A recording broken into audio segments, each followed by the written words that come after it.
Bonjour à toutes et bonjour à tous. Je suis très content de vous retrouver aujourd'hui après la réunion ratée de mardi dernier. Donc d'abord, je voudrais vous remercier vraiment de m'avoir soutenu j'ai reçu énormément de messages mardi dernier. Vous savez, j'ai dû vous en informer. C'est pour ça que je vous en ai informé aussi, hein, pas pour étaler ma vie privée, mais juste 2 heures avant de faire la revue de marché mardi dernier, ma fille est tombée dans les escaliers et on a cru elle était complètement comateuse. On a cru qu'elle s'était cognée et que c'était donc dû au choc. Et en fait, on a appris à 14 ans et demi, pour la première fois de son existence, qu'elle a fait une crise d'épilepsie soudaine et elle en a fait d'autres. Et donc c'est la raison pour laquelle elle est tombée et qu'on s'est retrouvé pendant une semaine à l'hôpital. Mais je vous rassure, tout va bien maintenant. On attend quelques examens complémentaires, mais elle est en très bonne forme. Elle n'en a pas fait d'autres. Elle a un traitement. Elle est parfaitement bien suivie et tout va bien. Donc c'est la raison pour laquelle ça a été annulé au dernier moment, comme ça, à l'arrache, mardi dernier. Donc, écoutez, croyez-moi, je suis super content de vous retrouver aujourd'hui parce que cela veut dire que tout va bien. Donc, merci Gilles de m'informer que le son et l'image est OK. Ça, c'est une bonne information. Merci beaucoup. Encore une fois, vous êtes, tous vos messages sont des messages de soutien concernant ce problème de la vie. Bon, voilà. Merci à tous. Bonjour Roger, Mauricio, Marc, Brigitte. Ben voilà, comment va ma fille? Ben je viens de vous répondre. Voilà, elle est à nouveau en pleine forme. Elle a repris ses activités. Elle va de l'avant. Tout va bien. C'est super. Merci Wilfried, Gabi, bonjour Gabi, Yannick, Thierry, Alain, Jean-Luc et tous ceux qui arrivent et qui vont arriver dans les minutes qui suivent. Avant de démarrer la revue de marché, je voudrais vous parler d'une petite chose ou deux supplémentaires. Donc pendant que je vous en parle, je vais vous montrer le panneau. Alors s'il veut bien aller, le panneau d'avertissement que vous avez ici en bas. Qu'il faut absolument lire, c'est très important pour connaître le niveau de risque que peut comporter le trading en général. Je vous laisse regarder cela et je vais vous donner une ou deux petites informations. Parfait, je pense que tout le monde l'a lu, de toute façon tout le monde le connaît par cœur, mais bon, il est important de le montrer. Vous êtes nombreux à m'avoir écrit pour me dire que lorsque vous cliquez sur l'onglet formation ici, pour ceux qui désirent l'acheter, vous cliquez sur le bouton PayPal et voici ce qu'il arrive. Alors il suffit que je dise ça, voilà. La page est en anglais, d'accord. Et pour le moment, je suis en contact avec le service technique de PayPal. Ils savent pas pourquoi. Et je suis en contact avec le service technique qui héberge mon hébergeur, qui héberge mon site en PHP, et ils ne savent pas pourquoi non plus. Et cela n'est pas rassurant du tout pour les personnes qui souhaitent acheter la formation. Ceci étant dit, il suffit de cliquer, en attendant que le bug se corrige, il suffit de cliquer sur le bouton français ici, la page va passer en français. Et même si vous cliquez sur payer par carte de crédit, ou si vous avez un compte login, un compte PayPal, si vous cliquez sur le compte PayPal, de toute manière, comme vous pouvez le constater ici en haut, malgré ce bug qui effectivement n'est pas rassurant, c'est normal quand on va acheter quelque chose en France et qu'on tombe sur une page en anglais, ça donne pas envie de le faire. Ceci dit, je vous garantis à 100% que la page est sécurisée et qu'il n'y a aucun problème. Maintenant, je comprends tout à fait que ça puisse inquiéter, mais ça va être corrigé quand ce sera possible. Sur le forum, quand vous cliquez sur le petit bouton forum ici, depuis hier, je ne sais pas pourquoi non plus, on ne peut plus publier d'images. Le forum nous indique que le quota d'images est plein, donc j'ai payé un abonnement plus cher pour pouvoir, mais ce n'est pas corrigé. Donc je suis sur le coup aussi, et donc ce sera certainement corrigé dans les jours à venir. Donc il faut patienter en attendant. Donc je vais remettre le panneau de questions sur ma page de droite pour les avoir à l'œil à tout moment. Et nous allons pouvoir commencer la revue de marché à proprement dire. Voilà. Donc avant de démarrer, je voudrais vous rappeler, en tout cas pour qu'on s'en rappelle ensemble, au cas où il y ait des personnes qui l'aient oublié, qu'aujourd'hui, si je ne dis pas de bêtises, à 16h30, nous avons un discours du président des États-Unis. Lorsque l'on connaît le personnage, je pense qu'il est nécessaire d'être prudent et ce n'est peut-être pas le moment d'ouvrir des positions en swing trading en attendant qu'il parle, parce que à chaque fois qu'il parle, ben, c'est la surprise, tout le monde tremble, on ne sait jamais ce qu'il va dire. Étant donné la situation géopolitique toujours avec la Corée, allons, imaginons qu'il sorte je ne sais quelle bêtise et les marchés pourraient dévisser très rapidement dans tous les sens. Donc avant d'ouvrir des positions swing, j'attendrai moi personnellement que l'individu ait terminé son discours et aussi demain soir à 20h, nous avons la réunion, la fameuse réunion du FOMC qui à mon avis ne devrait pas être si importante qu'on essaye de nous le faire croire sur les réseaux sociaux, mais en tout cas vous savez qu'en intraday, au minimum sur cette réunion, il peut y avoir de forts mouvements et ce serait quand même ballot d'entrer swing et puis se faire sortir par des mèches. On ne sait jamais en fonction de ce que va dire Yellen ou des décisions surprises que pourrait éventuellement prendre la Banque centrale américaine. Cela dit, on peut quand même se préparer. Donc, pour pouvoir trader éventuellement après ces deux événements que sont le discours de Trump et de Janet Yellen pour la Fed. Donc ce que je vous propose de faire, c'est de faire un petit tour pour commencer des indices, des principaux indices, et puis ensuite nous irons voir les paires du Forex, éventuellement aussi des actions si vous en avez envie. Par exemple, l'action Société Générale qui depuis notre entrée en position fonctionne très bien, où nous sommes, je ne crois, si je dis pas de bêtises, à plus de 2 € de montée depuis notre prise de position, donc ce qui est une excellente position. Souvenez-vous, on en avait parlé lors des revenus de marché précédentes. Alors, pour le SP500, est-ce que vous pouvez juste me préciser que tout le monde entend toujours et qu'on voit toujours mon écran et ensuite j'y vais? C'est parfait, yes, on m'a dit 5 sur 5. Donc le SP500, comme je vous le dis depuis des semaines, des mois, j'ai presque envie de dire des années, en toute humilité, c'est un indice qu'il est très difficile de vendre. Il y a des gens qui continue à vouloir absolument vendre le point haut. On va pas refaire le débat, sinon je radoterai. Donc c'est quelque chose qui monte, qui monte, qui monte, qui monte. On est pour, on est contre, ça nous révolte, on n'est pas d'accord, mais en tout cas c'est comme ça. Et quand on est trader, ça nous empêche pas d'avoir des opinions politiques personnelles ou économiques personnelles. Vous savez que j'en ai. Mais cependant, le trader, lui, doit être froid et doit accepter la situation telle qu'elle est. Et la situation est que nous battons une fois de plus des records historiques en hebdomadaire. On ne sait pas, on verra à la clôture. De toute façon, la bougie de la semaine dernière a clôturé en battant de nouveaux records historiques. Et en journalier, le SP500 continue de battre des records historiques.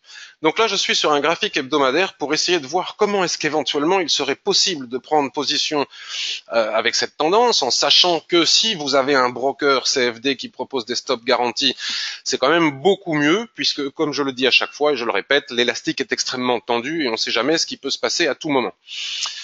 Donc comment se préparer à entrer en position, éventuellement avec des stops garantis pour les plus prudents, et les autres, ils assument s'ils entrent en position sans stop garanti, par exemple comme moi sur le marché des futurs, puisque là nous sommes sur un graphique représentant le marché des futurs.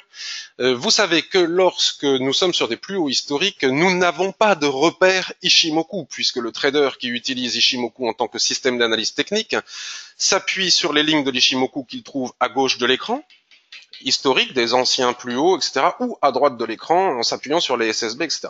Donc là, vous voyez, si je dézoome le graphique, nous voyons bien que à gauche de l'écran, puisque nous sommes sur des plus hauts historiques, nous n'avons pas de repère. Donc il n'y a pas d'autre solution, comme je vous le dis aussi depuis des semaines, que de tracer les extensions de Fibonacci, ce que font à peu près tous les traders sérieux lorsque nous sommes dans cette situation. Après, les chartistes, eux, peuvent tracer des canaux, des droites, ça n'empêche pas de tracer des biseaux, etc., etc. Mais les extensions de Fibonacci fonctionnent très très bien, donc je vous propose de prendre les plus bas que j'ai entourés ici. On va aller on pourrait s'arrêter ici, mais on va aller jusqu'à les derniers plus hauts que nous avons là, et s'arrêter sur les derniers plus bas pour constater que, comme d'habitude, ces extensions de Fibonacci sont d'une pertinence absolue. Comme vous pouvez le constater, le niveau de 38 a été parfaitement travaillé, les prix l'ont cassé, sont revenus s'appuyer dessus, on a cassé en force le niveau des 50%, pour atteindre le niveau des 62%, retracer sur le niveau des 50%, voilà. Et puis nous avons atteint le niveau de 100% d'extension de Fibonacci en utilisant les seuils que je viens de vous indiquer. Et donc là, avec ma plateforme, mon excellente plateforme de ProRealTime, il faut que je leur passe un petit coup de fil parce que je n'arrive pas à tracer les niveaux intermédiaires entre le 100% et le 162% d'extension de Fibonacci. Donc je suis quand même allé voir sur une autre plateforme qui me permettait de le faire. Nous avons un seuil ici à 2560, on va dire 2550 pour être plus prudent, qui pourrait éventuellement nous servir de seuil si nous avions envie d'acheter en swing l'indice phare américain, le SP500. Alors comment faire? Est-il pertinent d'acheter ici tout de suite et maintenant? Je ne le pense pas. Déjà, on attend comment Trump et Janet Yellen, et je pense qu'il serait pas inutile d'avoir un retracement, puisque comme vous avez pu le constater, lorsqu'on casse un niveau d'extension de Fibonacci, très souvent, on vient retester le précédent. Donc là, étant donné qu'on a cassé le niveau des 100%, il ne serait pas improbable d'imaginer que les prix puissent éventuellement, avec un coup de pouce de Trump cet après-midi, ou de Janet Yellen retracé sur le niveau de 100% qui correspondrait au niveau de la Kijun-sen. Donc tout retracement ici sur le niveau de 100% d'extension de Fibonacci tel que je les ai tracés ou sur la Kijun-sen, on peut aussi tracer une droite chartiste, peut-être même un canal, serait à étudier si nous avons des chandeliers de retournement, comme par exemple cet avalement que nous avions eu ici. Qu'est-ce qui s'était passé lors des... Bon, ben là, cet avalement, il était difficile de rentrer puisqu'il est tellement important. Voilà, si nous avons des chandeliers de retournement sur ce niveau d'extension de Fibonacci 2425, on va dire 2420, 2400 pour être plus précis, en clôture hebdomadaire, il est possible éventuellement d'entrer en position avec un stop, par exemple, il faut regarder le ratio, hein, un stop par exemple sous les 2337. Donc je précise que je ne donne pas de signaux, je ne suis pas en train de vous donner le moindre conseil en investissement, je ne suis pas habilité pour cela, je vous explique comment j'utilise Ishimoku et qu'est-ce que je vois au travers de l'Ishimoku en tant que formateur Ishimoku, et c'est tout à fait différent, il faut absolument le préciser. Et donc à ce moment-là, nous pourrions viser le seuil des 2550 par exemple, et ce serait quand même un joli trade. Alors, passons maintenant sur un graphique journalier pour voir s'il est possible d'entrer différemment en position. Alors, nous avons notre niveau de 100% qui est ici, vous voyez, 2428. C'est quand même un niveau qui est tout à fait intéressant. Voyons voir si on peut faire quelque chose de chartiste. Bon, c'est un peu tiré par les cheveux, mais voilà, c'est pas mal. Donc vous voyez, encore une fois, le niveau des 100% d'extension de Fibonacci est un bon niveau avec la Kijun ici. Voir si nous avons des chandeliers de retournement un peu avant ce niveau, au niveau du plat SSB ici, qui s'entrelacent dans cette ligne de tendance, il sera peut-être possible d'anticiper le signal en daily ou en journalier. Ça, c'est pour le timing et aussi pour l'objectif. Passons maintenant au DAX. Alors, j'irai voir vos questions après. Bonjour Pascal. Alors, le DAX. Donc ça, c'est pour le SP500. Donc pas d'intraday selon moi aujourd'hui avec Trump. D'ailleurs, regardez, hein, si vous regardez les nuages, voyez, quand le nuage devient tout petit comme ça, tout fin, regardez là, il y a carrément plus de nuages. Bon, c'est normal, il y a eu un twist. Bon, c'est délicat. Le marché attend les événements dont je vous ai parlé juste en introduction. Alors, le DAX, bon, pas en termes de pourcentage, mais en termes de mouvement, même si cela fait débat sur les réseaux sociaux et que j'arrête pas d'en entendre parler, si le SP500 bat des records historiques et qu'il prend 3%, ça ne veut pas dire que le DAX va lui aussi battre des records historiques et prendre 3%. Ce que j'explique depuis des mois et qui des fois est contesté sur les réseaux sociaux, c'est que si le SP500 tel que vous venez de le voir est très haussier et bat des records historiques, bah forcément le DAX est haussier.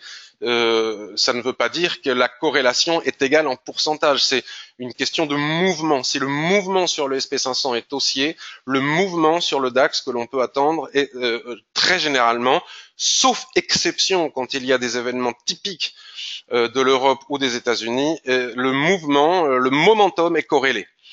Donc ici, nous avons, si vous utilisez Ishimoku, vous savez que lorsque l'on a un twist ici, on peut très facilement... Donc je précise aussi pour les personnes qui vont regarder cette revue de marché pour la première fois que je ne donne pas de cours Ishimoku avec ces revues de marché.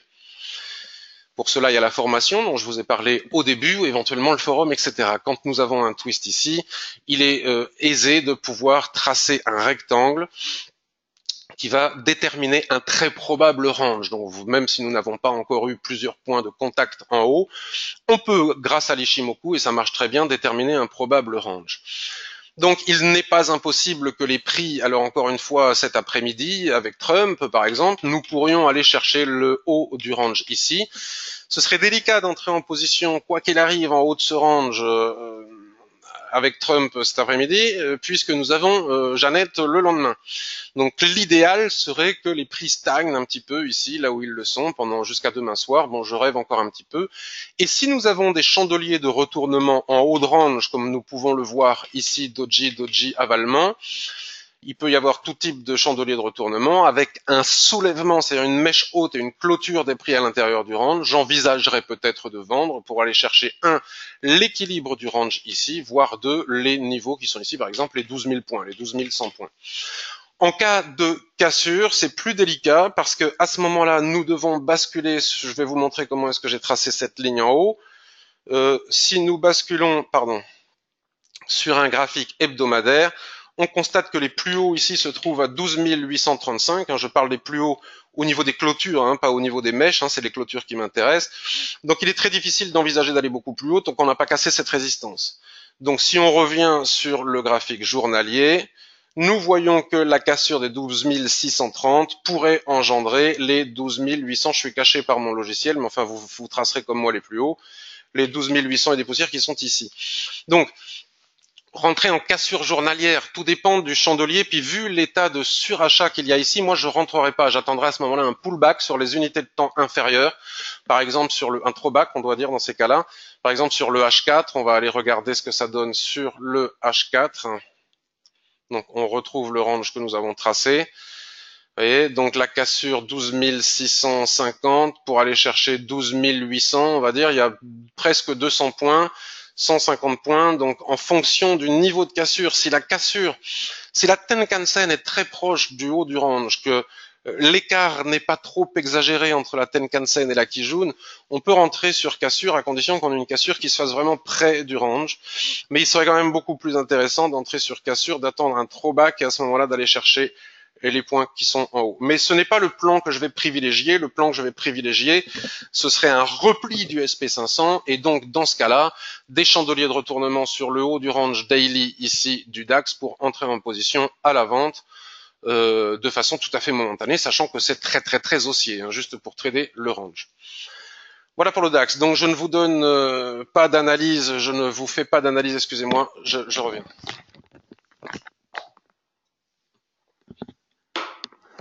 Je ne fais pas d'analyse sur le DAX, le SP500 et les indices en intraday parce qu'avec les événements attendus, je pense que ce n'est pas pertinent. J'irai voir vos questions après. J'irai voir vos questions. Je vois qu'on m'explique aussi comment mettre les niveaux de Fibonacci. Gilles, donc je te remercie. Je vais regarder tout ça après. Donc ça c'est pour les indices. Après le CAC 40, c'est la configuration est très similaire à celle du DAX. Si vous allez voir, on a un range aussi et celle du Dow Jones est totalement similaire à celle du SP500, donc avec le même type d'analyse, des seuils légèrement différents et un timing différent en fonction de l'Ishimoku, tel que vous savez le pratiquer ou que vous allez apprendre à le pratiquer si vous vous formez. Vous n'aurez pas de problème à faire ces analyses. Donc je vais vous parler maintenant un petit peu, pour essayer de ne pas être trop long, de quelques paires de devises. Alors, l'euro-yen par exemple. J'ai noté sur mon bout de papier qu'il était très haussier, comme nous pouvons le voir. Regardez, en journalier, nous avons un nuage parfaitement bien orienté qui nous indique une tendance forte à la hausse. C'est la même chose en H4, c'est la même chose en H1, c'est la même chose en M15, c'est à peu près la même chose sur toutes les unités de temps en dessous du graphique hebdomadaire. Donc nous allons aller regarder le graphique hebdomadaire. Ah bah tiens, tu vois, tu vois, je me parle tout seul. C'est mignon, je me parle tout seul. Donc ce matin, alors celle-ci, je sais pas pourquoi je l'ai pas bien tracée. Je vais la retracer. Celle-ci, voilà, j'ai dû bugger. Voilà, tac. Donc, ce qui est très pratique avec l'Ishimoku sur les unités de temps supérieures, lorsque la tendance est belle, hein, c'est pas du tout vrai quand on est en range, c'est de trader entre les extensions de SSB. Ça fonctionne quand même relativement bien et ça donne des trades à haute probabilité de réussite. Donc ici, nous avons une extension de SSB à 133,70 et ici, nous avons un petit angle de SSB, mais on doit en tenir compte lorsque nous sommes en hebdomadaire à 136 et un niveau intermédiaire que je n'ai pas tracé ici à 135,40. Donc on va retenir par exemple, je vais le tracer, le niveau des 135, on va le tracer, tac, nous l'avons ici. Donc à partir du moment où nous avons tracé comme ça nos seuils, on peut quand même observer ce que nous raconte l'Ishimoku ou un clin d'œil. En un clin d'œil, il nous dit que la tendance est quand même violente, que l'écart entre Tenkan-sen et Kijun est important, c'est un peu dangereux, mais la Tenkan-sen, pour le moment, colle au prix. Ici, les prix s'en éloignent un petit peu, donc nous sommes dans une situation de surachat. Donc, qu'est-ce que nous pouvons faire de cette information? Ce que nous pouvons faire de cette information, c'est que là, malgré ces chandeliers de continuation en formation, bon, il faut voir en clôture, hein, les trois soldats blancs, bon, moi j'y accorde pas un grand intérêt, et de toute façon il faut voir en clôture. Le daily ne nous raconte pas grand-chose. Entrer en clôture daily ici au-dessus, ce serait pas très pertinent, étant donné que notre niveau de stop devrait être important pour l'aligner sur des lignes de l'Ishimoku, et l'objectif de 135 ne nous offrirait pas un ratio très intéressant, étant donné qu'il faut quand même toujours tenter d'obtenir des ratios au minimum de 2 pour 1. Comme ça, si on perd 2 trades, il suffit d'un trade pour se refaire. Donc en H4, vous voyez, là on a un Marubozu qui a cassé ici, et donc la possibilité d'attendre un repli sur cette ligne ne serait pas totalement inintéressant pour pouvoir éventuellement s'appuyer sur les 133,60 comme ça, et peut-être pas aller chercher les 135, mais voir si nous trouvons pas des objectifs intermédiaires. Alors voyons voir si je bascule comme ça sur H4. Excusez-moi, je vais un petit peu vite, ça doit laguer. J'essaye de trouver des seuils intermédiaires. Alors, qu'est-ce qu'on a ici comme seuil intermédiaire? Voilà, on a des SSB. Donc, vous voyez, les prix sont en train de travailler ce niveau de SSB. Et au-dessus, tac, nous avons un niveau ici. Donc, on a trouvé nos seuils intermédiaires. Donc, je vais très vite. Hein, ne m'en voulez pas si vous ne connaissez pas l'Ishimoku. Voilà, donc nous avons ici sur le H1 une belle tendance. Si les prix venaient se replier sur la Kijun-sen, par exemple, ou se replier sur le niveau des 133,60, pourquoi pas envisager un achat à ce moment-là pour aller chercher les 134,50, c'est-à-dire 90 points. Et de la même manière, après, le temps va être compté. Peut-être faut-il attendre demain ou après-demain. Si les 134,50 cassent, ben on aura ensuite les 135. Si les 135 cassent, on a tous les niveaux de SSB qu'on a tracés sur les unités de temps supérieures. Donc ça, c'est pour l'euro-yen. Alors, euro-USD, je continue. Alors, l'euro-USD, ah oui, alors attendez.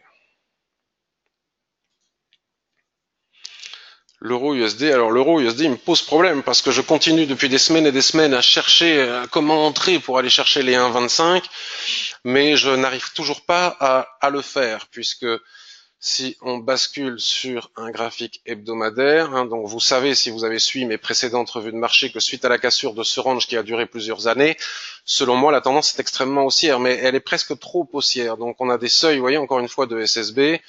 1,21 est un seuil, 1,2240 est un seuil, et si on bascule sur le mensuel, on s'aperçoit que le 1,25 est un gros seuil, très important, et je ne serais pas étonné qu'on aille le chercher à un moment ou un autre. La question est de savoir comment entrer en position. Donc, entrer là tout de suite en s'appuyant sur la Kijun-sen ici, ne me paraissait pas extrêmement pertinent, quoique si je l'avais fait, on serait déjà à plus 100 points, donc finalement ça l'était. Mais ce que j'ai repéré aussi, c'est qu'en basculant sur les unités de temps inférieures pour affiner, nous avons notre euro USD qui navigue latéralement, il est dans une dérive latérale. Ça, si vous ne savez pas le voir sans l'Ishimoku, puisqu'on n'a pas besoin d'Ishimoku pour le voir, en un clin d'œil, Ishimoku vous l'indique grâce à l'orientation du nuage. Je lisais sur un forum hier, encore une fois, quelqu'un qui écrit: lorsque les prix passent au-dessus du nuage, c'est haussier, lorsque les prix passent en dessous du nuage, c'est baissier. C'est pas du tout vrai. Si on achète ici maintenant, on risque de se cogner à la borne haute du range, autrement dit de la dérive latérale qui se trouve ici. Donc moi, ce que je pense, c'est qu'en intraday, ou en tout cas en très moyen terme, on peut continuer à trader le range. Bon là, je ne suis pas rentré avec ce magnifique chandelier de retournement, puisque j'aime bien quand il y a des ressauts. Nous n'avons pas eu de ressaut, et ici je n'ai pas vendu puisque nous avons eu une fausse cassure. Et moi j'aime trader les ranges, comme ici par exemple, lorsque nous avons un soulèvement et le chandelier qui clôture à l'intérieur avec ce harami, ou lorsque nous avons ici cet avalement, ou si nous avions eu ce même chandelier avec une clôture à l'intérieur du range et la mèche en dessous, j'y serais allé. Donc si la situation se reproduit, alors forcément pas lorsque Trump va parler aux Janet Yellen, hein, dont il va peut-être falloir être patient pour trader sur du H4, on peut continuer à trader le range.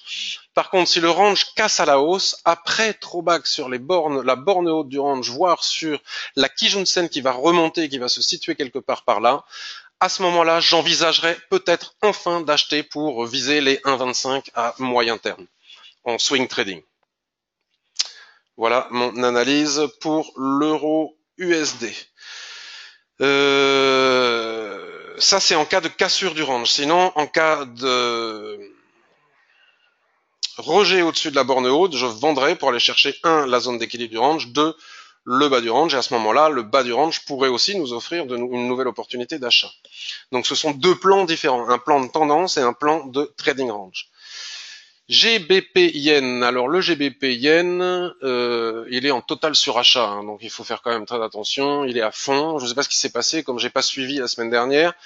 Le GBP a fait un bond. Alors je ne sais pas s'il y a eu un discours de banque centrale ou je ne sais pas ce qui s'est passé, mais en tout cas c'est incroyablement haussier. Bon là nous avons un doji hier, hein, tout à fait intéressant, et là nous avons un deuxième doji en formation. Nous n'avons pas beaucoup d'informations sur le graphique journalier, donc je vous propose de basculer sur le graphique hebdomadaire. Et qu'est-ce que nous raconte le graphique hebdomadaire et pourquoi ce doji? Un discours de la BOE et des stats positives, me dit Tristan. Parfait.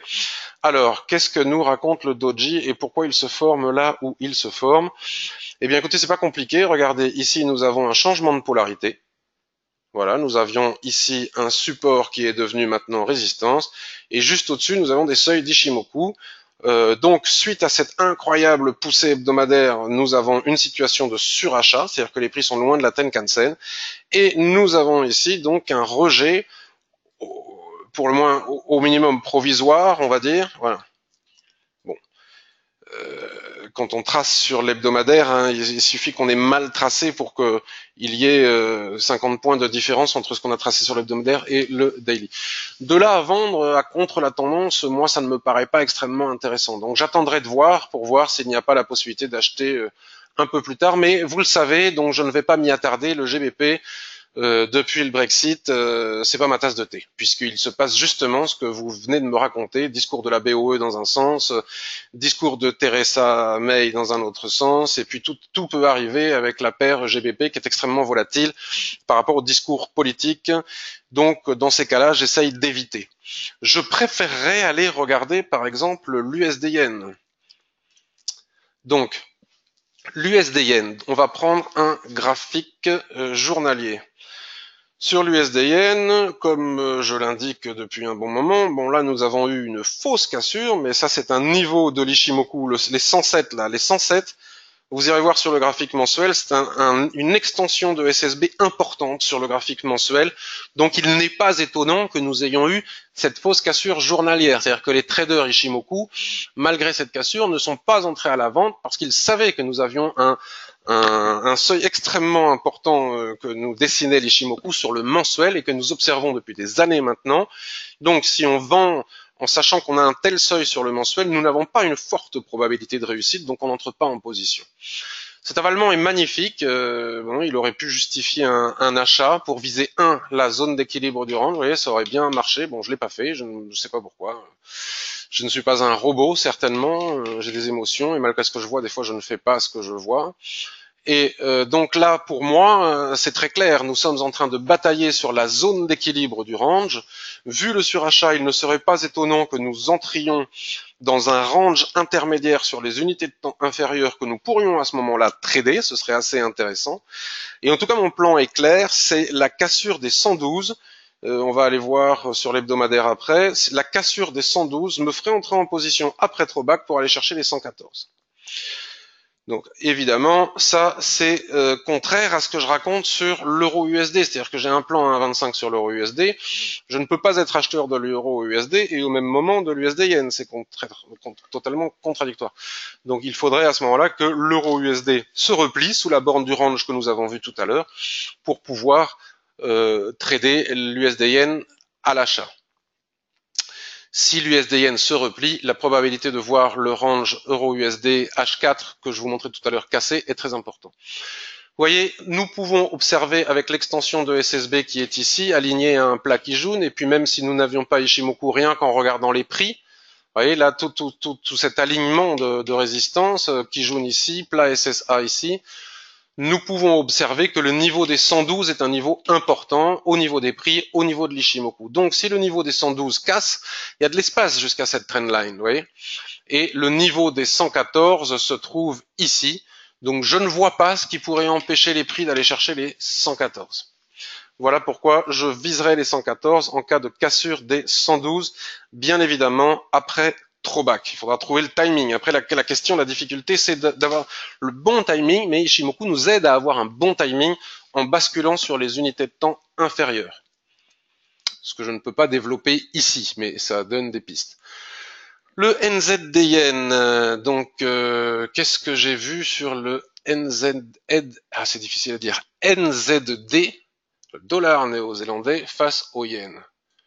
Bon, j'ai dit à peu près la même chose. C'est-à-dire que si on casse les 81,54, on va dire les 82, vous voyez, extension de SSB ici, aligné à un plat qui jaune, équilibre de la zone de range, hein, c'est pas parce qu'il y a un twist que les prix vont passer, c'est une pure coïncidence. Regardez, quand on est en range, soit ils prennent toute l'épaisseur du nuage, soit ils prennent le twist, ils se moquent de savoir s'il y a un twist. Les prix ne voient pas de twist, c'est les conséquences mathématiques des prix.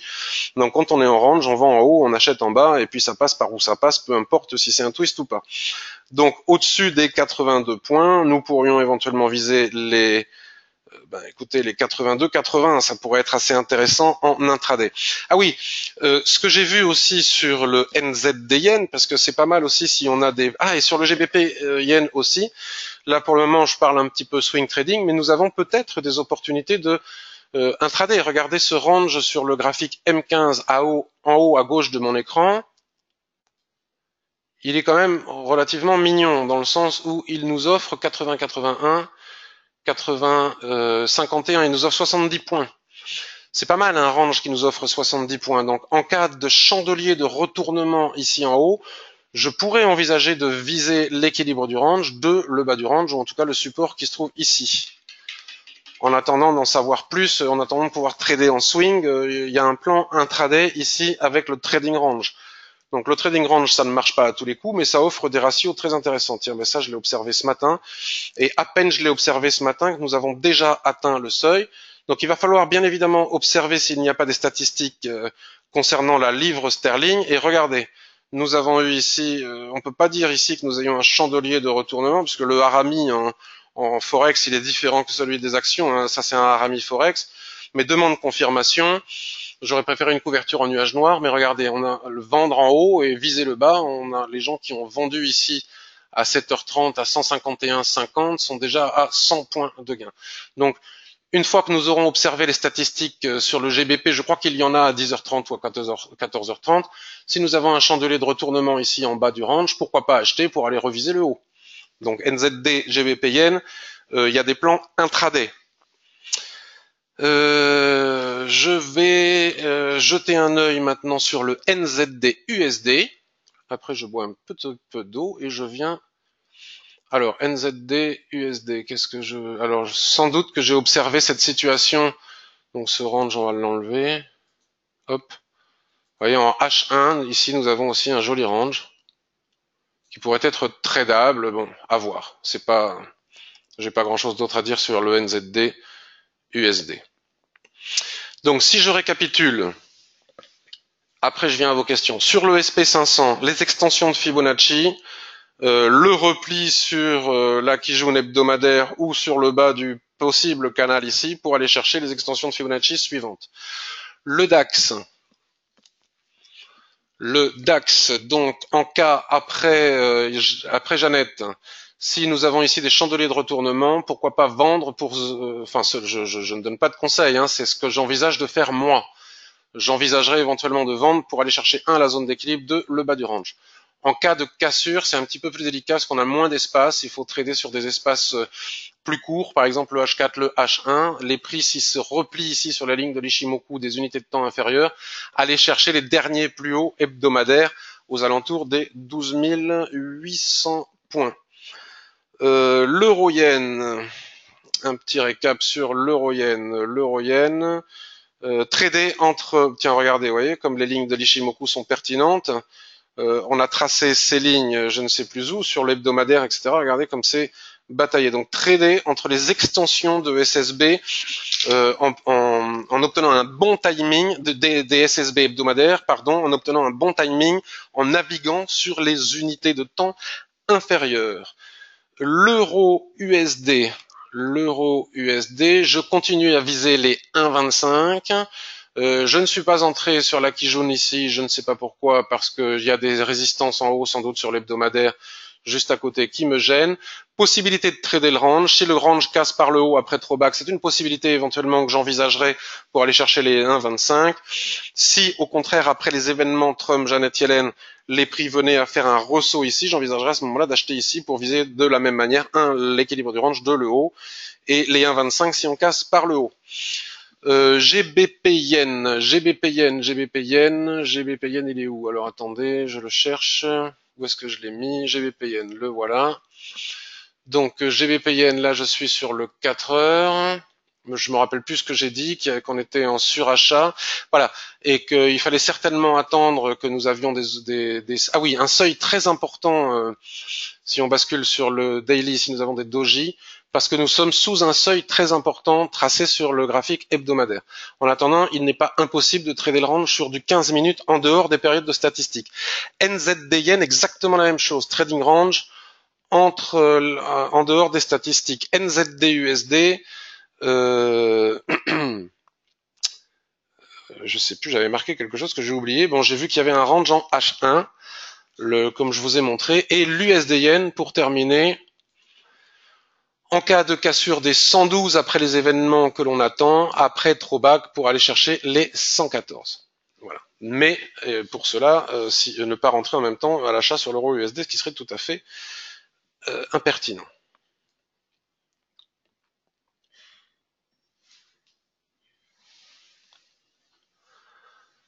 Alors, bonjour Jean-Claude, je suis très content que tu aies réussi à enfin te connecter.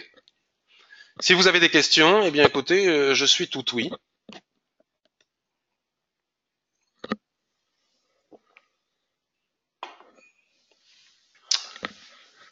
Vous êtes toujours là? L'action Ingenico. Alors, est-ce que tu connais le code de l'action Ingenico? Oui, il y a des élections qui arrivent en Allemagne, absolument, il va falloir en tenir compte. Ce matin, à 11 heures du matin, nous avons le ZU aussi, le sentiment allemand, donc ne pas être en position intraday. Alors, Ingenico, si je tape Ingenico, ça le fait? Ingenico, Euronext Paris. L'action Ingenico, alors je ne connais pas. Alors la première chose que j'observe, c'est nous sommes sur du journalier. Ici, nous avons un grand range 78,80, 90,90. Ok. Alors, première chose à faire lorsque l'on traite les actions, sur le nouveau site de Central Chart, que je vous recommande d'aller voir très vivement, on peut avoir accès à toutes les informations d'entreprise très facilement. Alors là, nous sommes sur un support, il n'y a pas de doute. Regardez un changement de polarité, résistance, support, support. Si ce niveau venait à casser les 78-70, nous irions très probablement aller chercher les plus bas, c'est-à-dire les 68 points. Après le trading des actions, une fois que l'on a été regarder les informations sur l'entreprise, ce qui est absolument important avant de faire quoi que ce soit, contrairement au Forex, nous pouvons observer ici sur Daily un magnifique range qui a été légèrement cassé, à l'étoile du matin. Ce serait pas inintéressant, effectivement. Moi, là, ce que je vois, Marc, c'est un beau range qui permettrait peut-être de prendre un achat avec un stop sous la borne basse, par exemple, on va dire 76, 72, c'est peut-être un peu beaucoup, 77,50 ou quelque chose comme ça, 77,50 et viser 1 les 84,52 et 2 de nouveau le haut du range, ce qui nous offre un excellent ratio. Bien évidemment, il faut d'abord aller se renseigner sur ce qui se passe sur cette entreprise. Alors, ensuite.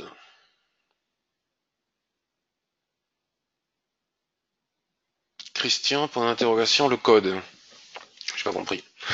Bonjour Patrick, je ne sais pas si la question est pertinente pour le webinaire, mais je tente lorsque tu parles d'atteindre l'objectif 1 et 2, milieu et haut de range par exemple. Quelle valeur considères-tu pour ton ratio 2-1? Alors, si, la question est pertinente, mais je ne suis pas sûr de la comprendre. Quelle valeur je considère pour le ratio 2-1? C'est-à-dire que il faut que si tu veux viser, si ça y est, je l'ai compris. Si tu veux viser, on est toujours sur un génico, donc gardons par exemple un génico. Si tu veux viser l'équilibre du range en objectif 1, il faut que, à partir du moment où tu entres en position, tu places ton stop non pas par rapport à une quantité de points, puisque ça c'est ce que font les débutants, c'est-à-dire qu'il y a des gens qui tradent à 1 euro le point, 5 euros le point, c'est complètement ridicule. Ce qu'il faut, c'est se fixer un pourcentage maximal de perte. Moi, c'est 1%. D'autres, c'est moins. Donc chacun selon son money management. Et on adapte ce qu'on appelle le levier. Bon, pour les actions, c'est différent. On achète une quantité d'actions qui fait que si on perd le trade, quelle que soit la taille de stop, qu'elle soit de 2 euros, de 4 euros, de 5 euros, ou sur le Forex ou les indices de 100 points, de 200 points ou de 1000 points, on ne perd jamais plus que cette quantité, cette pourcentage maximal de perte. Donc la quantité de pips ou de points ou d'euros perdus sur une action ou sur le Forex n'a que peu d'importance. Donc là, par exemple, si tu fixes ton stop à 77,50, on va dire que tu achètes maintenant à 79,50, tu as 2 euros de risque, 2 euros de risque. Donc 2 euros de risque, tu multiplies par la quantité d'actions pour atteindre ton pourcentage maximal de perte par rapport à ton capital, mais c'est une autre question. Et donc si tu vises la zone d'équilibre du range, tu as 84 euros. Donc ça te donne 80, 81, 82, 83, 300, ça te donne 4,50 €, c'est-à-dire bien plus que donc tu as ton ratio qui est supérieur à 2 pour 1. Donc par exemple, on n'est pas obligé de viser le milieu du range. Certaines personnes pourraient se contenter de la Kijun.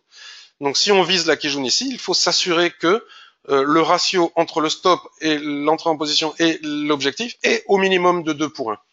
Donc, si tu vises la zone d'équilibre, il faut que ton ratio soit de 2 pour 1 entre la taille du stop et l'objectif, même si tu vises la zone d'équilibre. Bonjour Patrick, ne vois-tu pas un range en H4 sur le NZD USD? Alors, si, mais il est moche. Il est vraiment imparfait. Regarde, on dirait un. C'est pas, je le trouve. Si, c'est un range, absolument. Mais il me plaît pas. Bon, des fois, je suis comme ça. C'est pas. Peut-être que, encore une fois, si j'étais un robot, je me poserais pas ce genre de questions. Mais il est super méché. Mais pourtant, c'est vrai qu'il est beau. Là, on a une magnifique couverture en nuage noir. On a atteint la zone d'équilibre. Voilà, par exemple. Là, la couverture en nuage noir. Si on attend la clôture, Mike, tu vois. Je sais plus qui me posait la question tout à l'heure. Oui, Mike. Là, c'est pas bon. Si tu rentres avec la clôture ici, avec la couverture en nuage noir, tu mets ton stop au-dessus de la mèche, tu vises l'équilibre, tu n'as pas le ratio de 2 points. Donc, dans ce cas-là, il faut pas y aller. Ceci dit, on peut entrer sur les unités de temps inférieures. Il n'est pas impossible ici que nous ayons eu des chandeliers de retournement sur les unités de temps inférieures. Il y a effectivement un beau range qui marche bien avec des beaux chandeliers de retournement qui offrent des objectifs au niveau de l'équilibre et peut-être de la. Bon, lorsque l'on a ce type de configuration, pardon, au bout d'un moment, j'arrive plus à parler, sur la zone d'équilibre, il faut souvent envisager de sortir. Là, et la probabilité de sortir par le haut est importante, telle que je l'explique dans la formation. Ça, c'est bien détaillé dans la formation. Alors, bonjour Patrick, un point sur l'AUD USD. Alors, AUD, USD, AUD, USD, il est compliqué, c'est pour ça que je l'ai pas fait, parce que quand je trouve que une analyse est compliquée, quand moi, alors c'est ce que je trouve moi, les autres le trouveront peut-être facile, quand je trouve qu'une analyse est compliquée, je sors, ça ne m'intéresse pas. Donc, sur du journalier, nous avons le nuage qui est parfaitement bien orienté, donc on ne peut pas dire que ce n'est pas haussier. La Chikuspan demeure au-dessus des prix, et les prix rebondissent ici sur la Kijun Sen, qui est relativement bien alignée, à la droite de tendance. Cependant, il n'arrive pas à passer ce seuil. Là, nous avons eu un magnifique doji Donc je trouve qu'il est difficile d'entrer en position parce qu'il y a quelque chose qui bloque ici, qui ne permet pas justement, comme le disait Mike, d'entrer en position avec un ratio de 2 points. C'est pour ça que je ne m'y intéresse pas. Voyons voir ce qui bloque sur le graphique hebdomadaire. Bon, mais ça saute aux yeux, hein. Regardez, ici nous avons une immense dérive latérale ici, hein, pour aller plus bas encore, hein. D'ailleurs, il faut aller plus bas, mais on s'en fout, on est en train de regarder le haut. Voilà, et tant qu'on ne casse pas ça, c'est difficile d'aller envisager des objectifs comme par exemple les 81-58 et puis ensuite pourquoi pas les 82. C'est la raison pour laquelle je ne m'y suis pas intéressé, il y a vraiment quelque chose qui bloque. D'ailleurs, regardez, ce doji là était magnifique, mais après les dojis, ça ne veut pas dire qu'il faut systématiquement vendre un doji quand on est dans une tendance haussière, parce que malgré la borne haute que nous avons sur l'hebdomadaire, nous sommes dans une tendance haussière sur le journalier, et on peut aussi observer que cette Kijun tient bien, donc on n'a pas de plan véritable à l'achat, on n'a pas de plan véritable à la baisse. Après, j'ai cru voir sur H4, bon, c'est très vilain aussi, peut-être sur H1, voilà, là, on a un range tradable. Excusez-moi, hein, je fais des rectangles partout. C'est pas très joli, mais hop là. Donc, grâce à cette configuration de l'Ishimoku, nous n'avons pas besoin d'avoir plusieurs points de contact en bas et en haut. Mais là, on stagne ici et maintenant à l'équilibre. Là, nous avions un superbe signal d'achat en bas du range. Ici, nous avions des signaux de vente en haut du range. Ici, on est sur la zone d'équilibre. Les gens qui ont acheté en bas attendent de voir ce que les chandeliers japonais vont leur raconter ici à l'équilibre du range, tel que je l'explique dans l'information, pour voir s'ils continuent à l'achat pour viser le haut ou s'ils sortent de position et encaissent leur bénéfice. En tout cas, il n'y a rien à faire maintenant, selon moi, sur la UD-USD. Peux-tu refaire voir les extensions de Fibonacci sur le futur SP500? Le luxe marche bien dans notre monde. LVMH est pas mal, toujours en haut, c'est vrai. Il est très en haut, ce LVMH, j'ai vu ça. Et offre un excellent dividende, c'est tout à fait vrai. Alors, les extensions de Fibo. Hebdomadaire. Paf. Je vais... Alors, on peut en tracer pour avoir des objectifs à plus court terme ou à plus moyen terme. Là, je suis sur le journalier. Je les ai tracés sur le weekly. Donc, on va les enlever et on va recommencer. Tac. Donc, j'ai pris les derniers plus bas, comment dire, significatifs. C'est-à-dire, il faut prendre les plus bas significatifs et les plus hauts significatifs et les zones de retracement les plus significatives. Donc, je considère que les plus bas, les plus significatifs que j'ai là actuellement sous les yeux sont ici.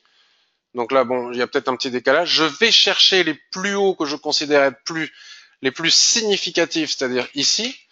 Il n'y a pas longtemps que ça, tant que ces plus hauts n'existaient pas, il était possible de le faire ici. D'ailleurs, si on les trace ici, on voit qu'ils sont pertinents aussi, d'aller chercher le niveau de retracement le plus significatif après le plus haut ici.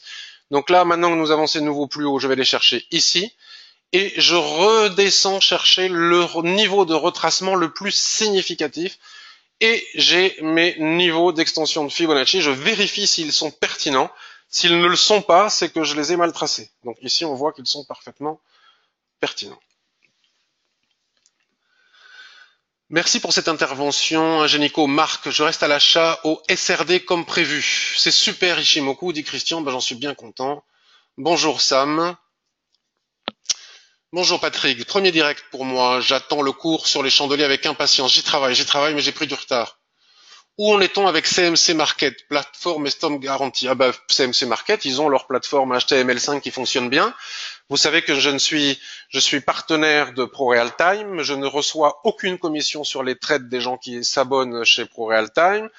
Je ne fais pas d'affiliation, j'ai un autre type d'arrangement, mais pour les petits comptes, pour les gens qui ont des petits comptes, je trouve que CMC Market, avec lequel je ne suis absolument pas partenaire, me semble être un bon broker, même si je devrais peut-être pas le dire en public, qui est bien régulé, qui offre des stop garantis et permet de trader en micro-lot. Je trouve que l'euro USD en UT 15 minutes ou H1 mèche beaucoup, et ça dépend des moments. En ce moment, c'est vrai. Moi, je trace à partir du 5-6 septembre, Denis. On peut tracer aussi les extensions de Fibo à partir du 5 septembre. C'est tout à fait 5 juin. C'est tout à fait possible. C'est ce que j'ai fait d'ailleurs moi j'en ai même tracé il y a 1 an ou 2, tu verras sur le forum, SP500 extension de Fibonacci qui fonctionne toujours très bien. Tristan, Patrick, as-tu remarqué que sur le GBP Yen, les prix butent sur une belle résistance d'un plat qui joue en hebdo? Oui, absolument, c'est ce que je disais tout à l'heure. Alors peut-être pas un plat qui jaune, mais j'avais repéré autre chose. GBP, alors j'avais, voilà, bon, j'ai vu la résistance ici, et effectivement, nous avons ici, voilà, le plat qui jaune hebdo, voilà. Et ici un angle aussi de plat qui jaune hebdomadaire. Il est probable que si on va sur le mensuel, on trouvera davantage d'informations encore. Jean-Luc. Alors, on arrive sur le bas du range à surveiller. Le bas du range? Ah oui, oui. Alors il faut voir. Je crois qu'il y a des. Alors non, regarde, on arrive, mais on n'y est pas encore. Moi, j'ai besoin de mon ressaut. Si j'ai pas de ressaut, je n'entre pas. Et il faut attendre parce que peut-être que ah non, les stats ont dû passer. Je me demande s'il n'y en a pas à 14 heures.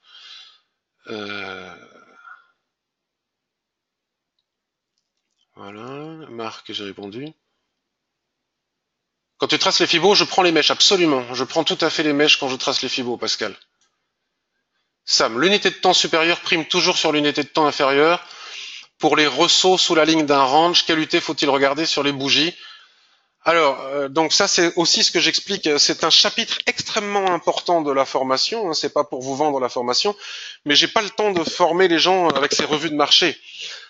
Effectivement, les unités de temps supérieures priment sur les unités de temps inférieures, c'est très clair, mais les chandeliers japonais permettent d'entrer en anticipant. C'est-à-dire que par exemple, si tu as, admettons que ce range que tu as ici sous les yeux soit un range daily, d'accord?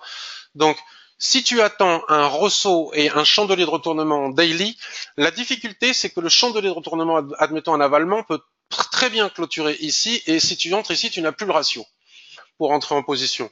Par contre, en basculant sur les unités de temps inférieures, sur le seuil que tu as décelé en daily, si tu as des chandeliers de retournement sur ce seuil, à ce moment-là, tu peux envisager d'entrer en position avec le stop en dessous.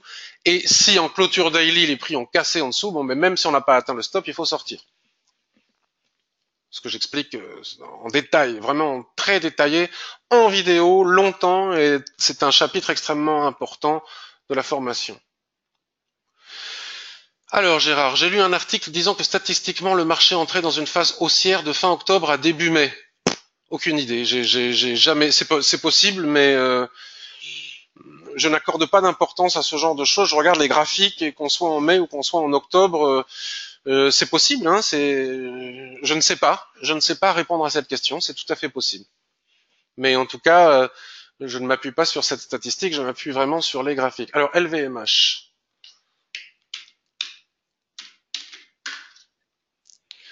LVMH, LVMH. Là, on peut plus rentrer en position déjà rien qu'en sur l'hebdomadaire. Voilà, si c'est trop. Quand c'est en ligne droite comme ça, c'est quand même tendu. Hein. Donc là, le gap a joué son rôle de support. Et à partir du moment où on a eu cet avalement ici sur le gap, eh bien la probabilité d'aller rechercher les derniers plus hauts ici est très importante. Entrer maintenant en position n'est à mes yeux plus possible. Peut-être sera-t-il possible de le faire lorsque les prix reviendront sur le bas du range daily. Je ne traite pas les actions sur des unités de temps inférieures au daily.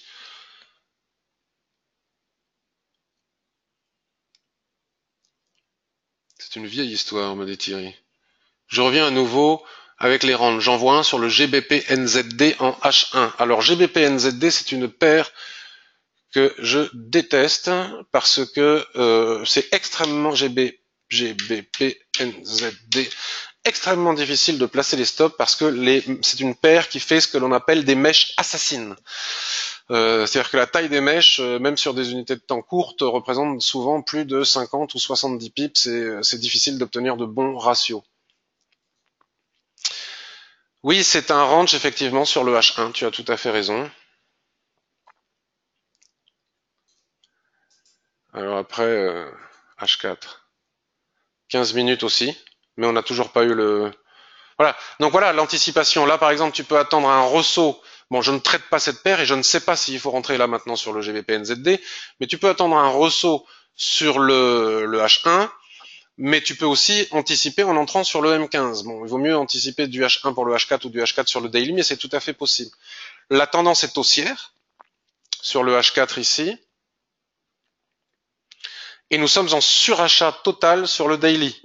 Alors voilà, il faut bien attendre le signal de retournement, le chandelier de retournement, le ressaut pour envisager d'entrer, parce que étant donné le surachat sur le daily, puisque la Tenkan ne colle plus au prix, il ne serait pas impossible de voir les prix revenir chercher des niveaux un peu plus bas, comme par exemple la Kijun aussi, ou voire même la SSB ici sur le daily. Donc quand la situation est un peu complexe comme ça, il faut vraiment avoir la patience d'attendre les chandeliers de retournement, en sachant qu'on peut perdre ce genre de trade. Écoutez, je vois qu'il n'y a plus de questions. Je vous remercie pour toutes ces questions pertinentes qui m'obligent à m'améliorer. Grâce à vous, je m'améliore de jour en jour. Donc, je vous remercie de m'avoir fait passer un aussi bon moment en votre compagnie. Encore une fois, merci pour tous vos mails de soutien par rapport à ma petite mésaventure de la semaine dernière. Et je vous souhaite une excellente journée à tous, une très bonne semaine. Moi, je vais patienter à part sur les paires en yens, là, comme tel que je vous l'ai montré, ou peut-être dans la journée vais-je voir autre chose, mais je vais quand même patienter Trump et Janet Yellen pour ensuite m'appuyer sur les plans de trading que je viens de décrire ici, que j'ai noté sur un papier, donc je pourrai assurer le suivi. Et si vous souhaitez acheter la formation, si la page d'achat est en anglais, elle est totalement sécurisée. C'est un bug, mais qui ne fait pas que ça soit moins sécurisé ou que vous allez vous faire voler votre argent. Je vous souhaite une excellente journée. Merci à toi Stéphane. Merci Tristan. Merci à tous. Merci Christine. J'ai bien eu ton mail auquel j'ai répondu. Merci beaucoup. Merci à tous. Excellente journée. À bientôt. Bye bye. Je vais mettre ça sur YouTube. Merci de partager sur les réseaux sociaux si vous en avez envie. Et si vous avez acheté la formation, vous pouvez aussi placer un mot sur le livre d'or. À bientôt.